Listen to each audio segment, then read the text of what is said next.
For decades, a state program helped minority and women-owned businesses thrive. Now that's changing. This is an economic issue. This is not a political issue. And you're playing with people's lives here. We break down the decision, why it's happening now, and the battle brewing over who gets a shot to earn state contracts. Look, the president did what he did, and I'm very grateful. From bribery charges to a presidential pardon, a Texas congressman gets a lifeline from Donald Trump. Now, the political fallout.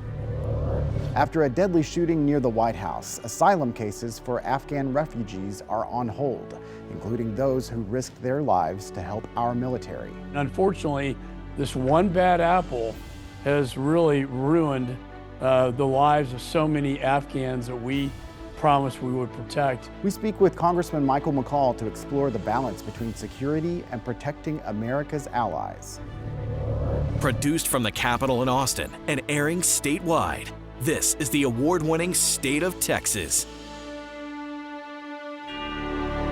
Hello, and thank you for joining us. I'm Josh Hinkle. For nearly 30 years, the Historically Underutilized Business program helped minority and female-owned businesses compete for state contracts.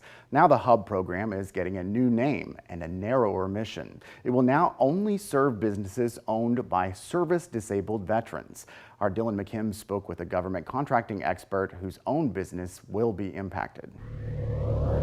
Yesterday was quite an emotional roller coaster. Julie Irvin Hartman lost a lot of sleep after the controller said in October it was freezing new HUB certifications. Then came Tuesday. At 11 a.m., she received an email that her company was approved for HUB recertification. But 4 hours later, she was told the rules have changed. Businesses that were certified in the past based on their owner's race, ethnicity, or gender will no longer qualify. It's so disappointing because this is an economic issue.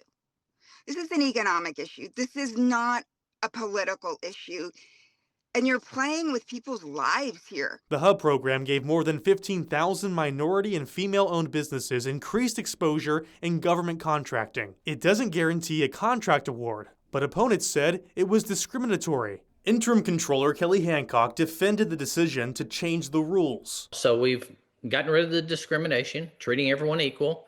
And gotten rid of the assumptions that, based on your skin color or ethnicity, that you're economically disadvantaged. State Senator Royce West helped lead the effort that codified the HUB program into state law. He calls the HUB changes an overstep.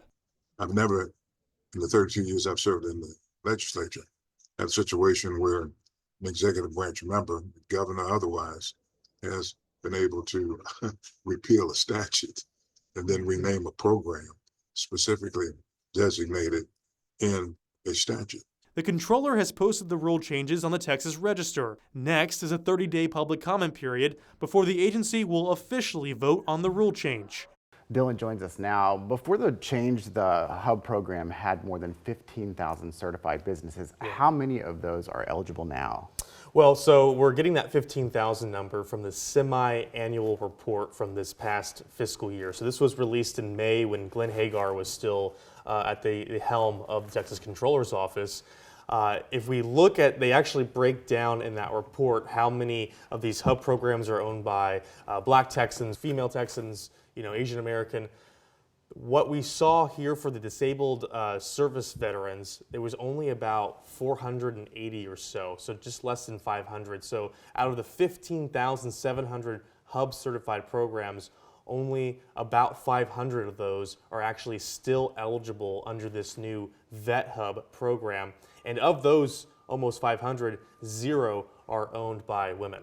So let's rewind just a little bit. How did this get started? Why is the state changing the rules right now? So this all goes back to about late October when we noticed that there was no information about the HUB program on the controller's website. And when we started asking questions to the controller, they were saying, well, there was constitutional concerns that this program was being is discriminatory in nature. Now, there was a lawsuit filed last November against Governor Greg Abbott and then Controller Glenn Hagar, and it was by a non-HUB certified company that said they were losing out on bids because of this HUB program. Now that case is still going through the court system right now. Don't know when that's going to end or if that will have a resolution. But Kelly Hancock, who's the interim controller, he came into office, and back in October, he said that when he came into office back in the summer, this was a big priority for him. He wanted to address this. Kind of ties into the proclamation the governor issued at the beginning of this year to get rid of DEI, or that diversity, equity, inclusion, out of state government. They have this vision that the HUB program was awarding contracts based off of race, gender, or ethnicity, whereas supporters will say, no, this is a good faith program. It's not awarding a contract. It's merely giving these companies more exposure for a chance to get a contract. All right, more to come. Dylan, thank you very much. Thanks, Josh. He was treated very badly because he said that people should not be allowed to pour into our country. A presidential pardon raising eyebrows. Donald Trump clears a Texas Democrat facing accusations of bribery. The politics in play and the questions now being asked. After a deadly shooting near the White House, asylum cases for Afghan refugees are on hold, including those who risked their lives to help our military. That has one congressman exploring options in the balance between security and protecting America's allies. For parents facing unimaginable loss, every minute matters. We explore the new law giving families more time to say goodbye after an infant dies, and the powerful story behind it.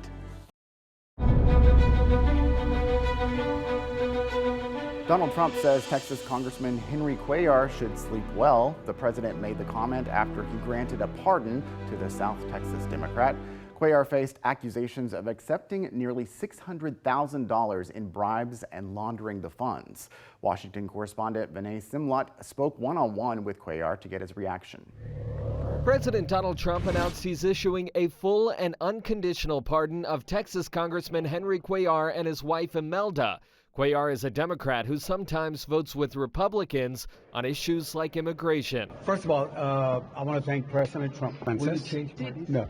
Like I said, nothing has changed. The president said in a Truth Social post on Wednesday morning, former President Joe Biden used the FBI and DOJ to take out Cuellar, and in the Oval Office Wednesday evening said Cuellar was treated very badly. Because he said that people should not be allowed to pour into our country. Do you think, as President Trump suggested, that this was politically motivated? Oh, absolutely. You know, I went back and checked how many times I was critical of the Biden administration on open borders. National media, over 150 times. Over 150 times. I tried to work with them, but they didn't listen. I caught up one-on-one with Cuellar after he stopped by the Capitol Chapel with his daughter. Very confident that we'll be able to talk about some of the facts. In 2024, the Department of Justice accused Cuellar of accepting money in return for influencing legislation to be favorable to Azerbaijan. The evidence was never there. Very suspect. Cuellar says he believes his charges were politically motivated and says the same happened to President Donald Trump. He went through a very difficult time with false accusations also, and I'm sure it was very hard on him. There were some things, in my opinion, that were not criminal in nature by President Trump, and what some of the folks did against him, I thought it was very unjust. You think the New York case specifically? Yes, the New York case.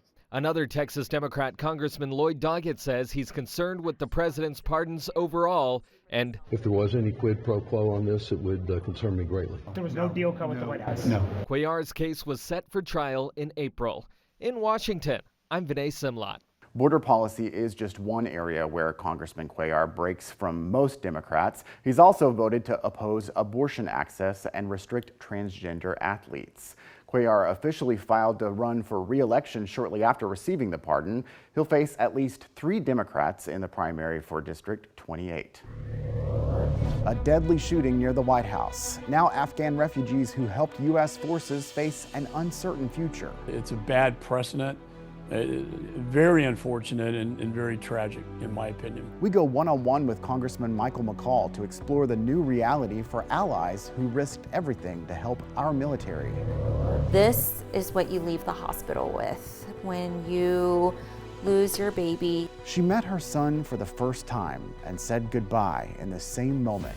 How one mother's experience inspired a new law to help give families more time after tragedy.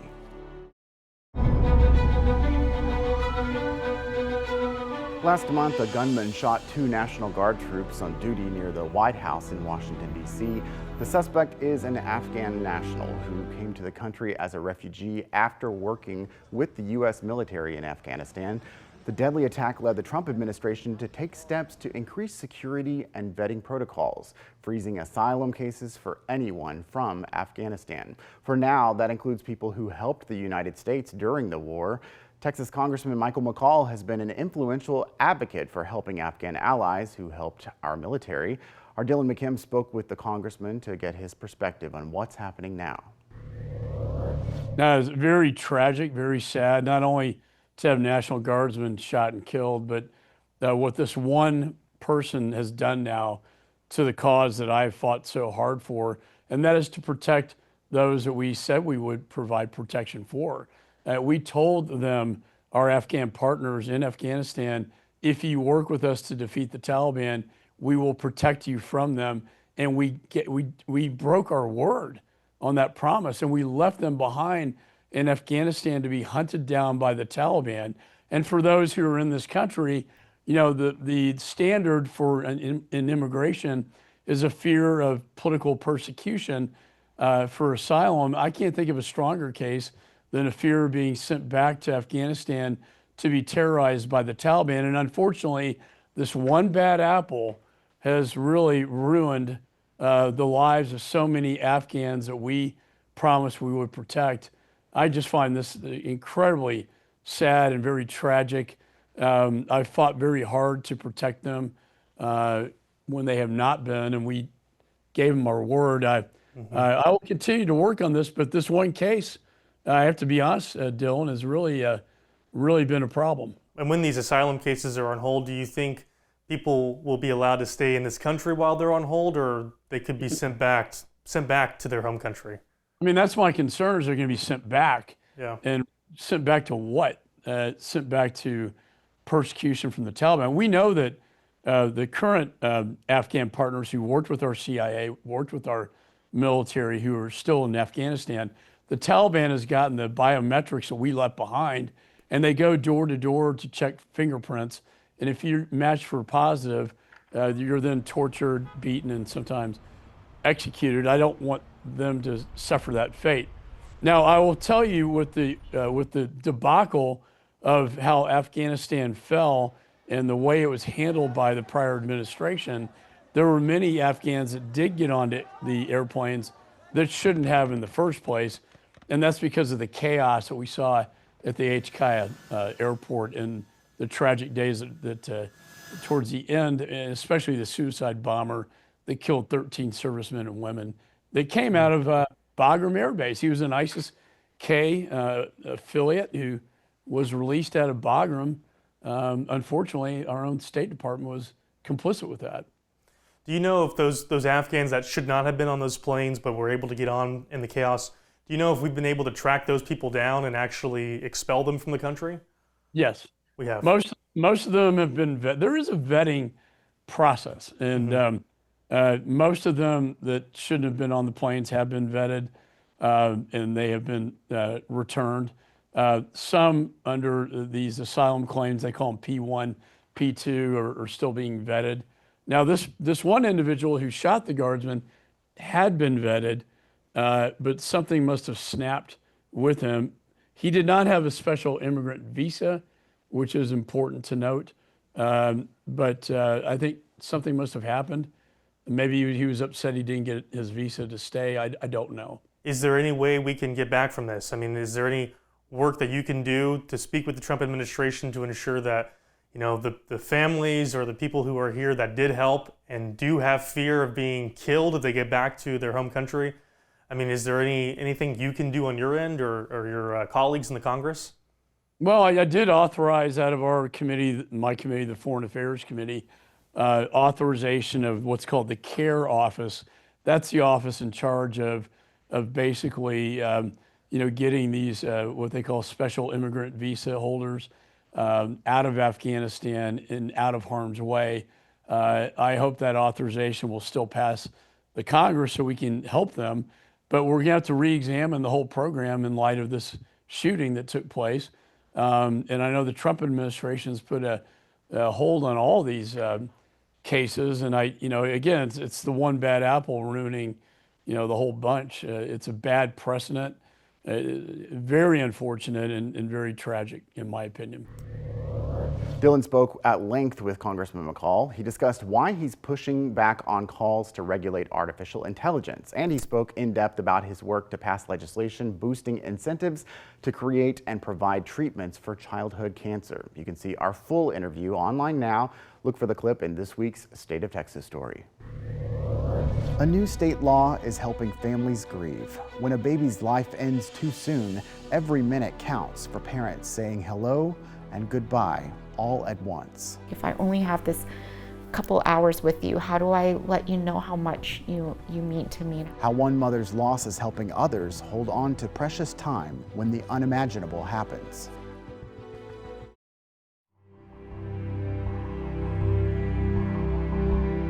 It's an unimaginable loss, the death of a baby. That's why grieving parents helped pass a new Texas law requiring hospitals with maternity wards to have cooling devices, something that could give families up to 3 days together after a baby passes. Investigator Arezow Doost looks closer at how the state health department is working to implement the new requirement. And for people who've lost a child, this story could be emotionally triggering. This was the onesie that we obviously bought. Elaine Nguyen remembers the quiet room. This was the swaddle. And the moment she had to say hello and goodbye all at once.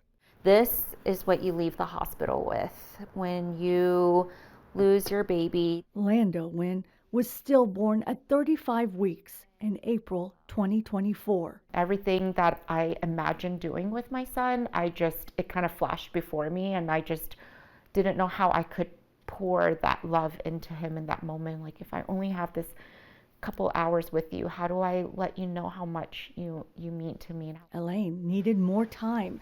She says she found out later the hospital was equipped with cooling technology, which would have slowed down the natural changes to her baby's body. It wasn't offered to me, and I don't know if it was a lack of it not being known to nurses that it was available, or if it wasn't trained properly.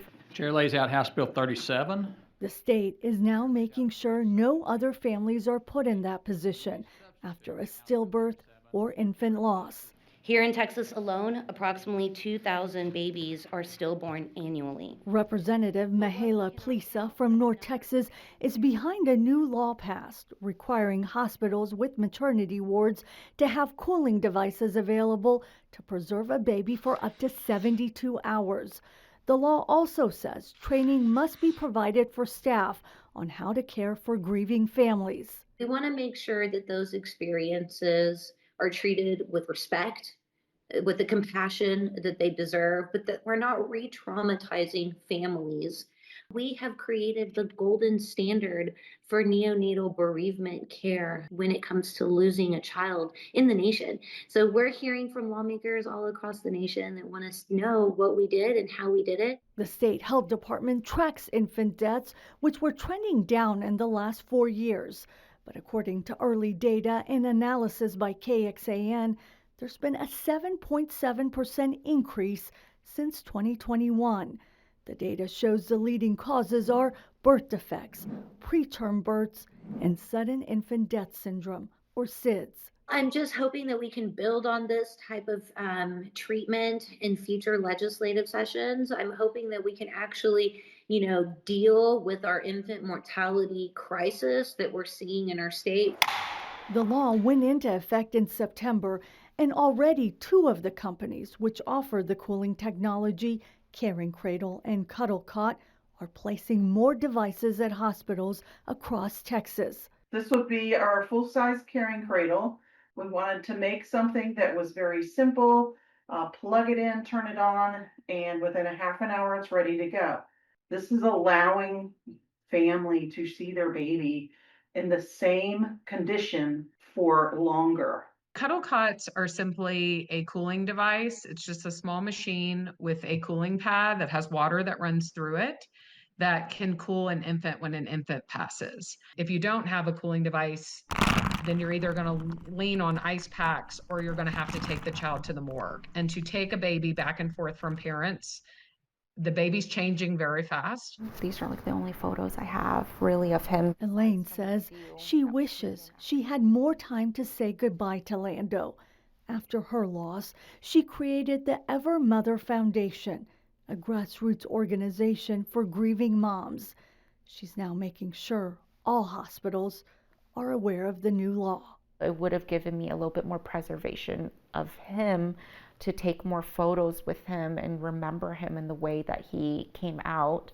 And it would have allowed me time to process, potentially even letting my daughter meet him. Arezow Doost for State of Texas. The law sets aside $5 million to help hospitals purchase the devices and provide training for staff. So does your hospital have the cooling devices? For details on what Arezow found across Central Texas, head to our website and click on the link in this week's State of Texas story. Thank you again for watching us. I'm Josh Hinkle. We'll be back next week to bring you an in-depth look at Texas politics.